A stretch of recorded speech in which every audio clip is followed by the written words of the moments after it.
évidemment, ça se voit dans la géographie du territoire, mais ça se voit aussi dans la relation sociale.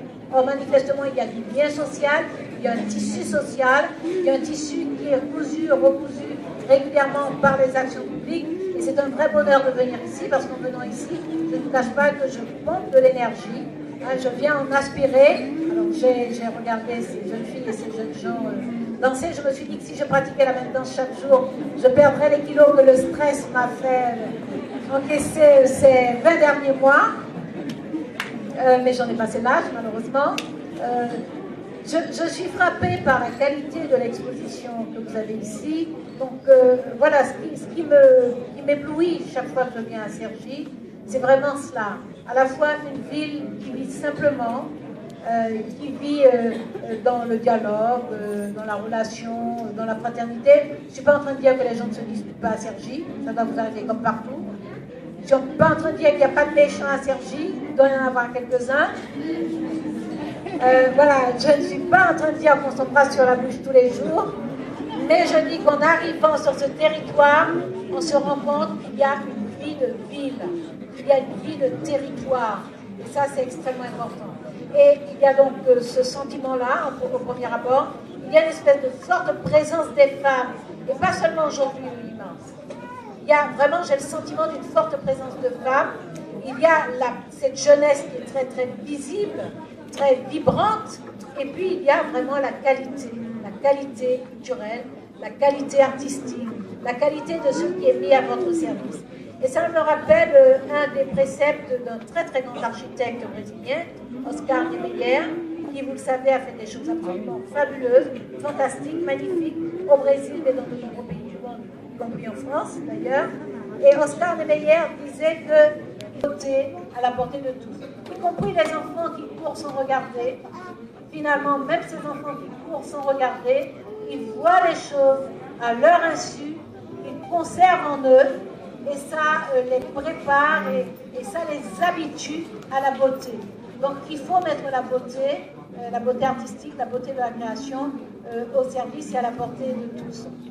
Je veux, en ce jour international des droits des femmes, rappeler que les droits des femmes sont une conquête permanente.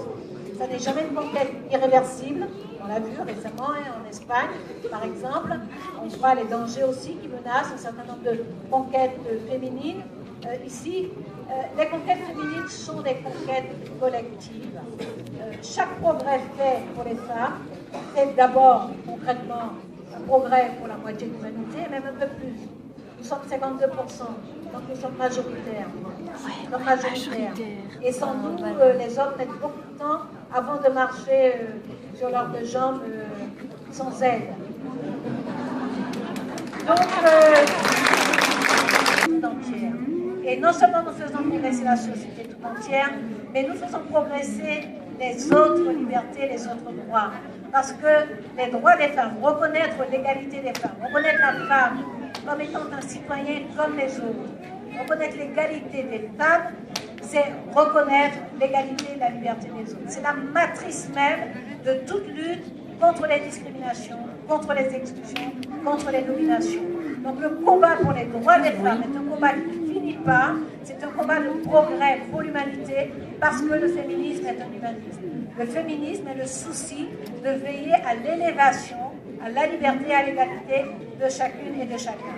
Et Antoinette Fouque, qui vient de nous quitter, disait que le corps de la femme est son premier environnement. Et c'est le lieu de sa génitalité, mais c'est aussi le lieu de sa génialité. Donc nous devons nous assumer, nous en tant que femmes, accepter nos corps, même le mien avec mon stress, là. Accepter nos corps, nous accepter, parce que nous permettons à nos filles et à nos fils de s'accepter. Lorsqu'on est bien en soi, on est bien dans la relation avec les autres.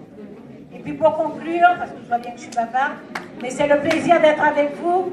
Pour conclure, je vais vous dire quelques mots d'un hommage aux femmes que je trouve très très beau, d'un homme qui a été très très discret, notamment sur la question des femmes, il a été très très discret. Il a écrit très peu sur les femmes, mais il a écrit quelques livres sur les femmes que je trouve absolument magnifiques, c'est Les Césaires. parlait de cette femme qui avait 1000 noms, de soleil, de fontaine et de pleurs, et ses cheveux d'alevin, et ses pas mes climats, et ses yeux les saisons. Hommage à toutes les femmes.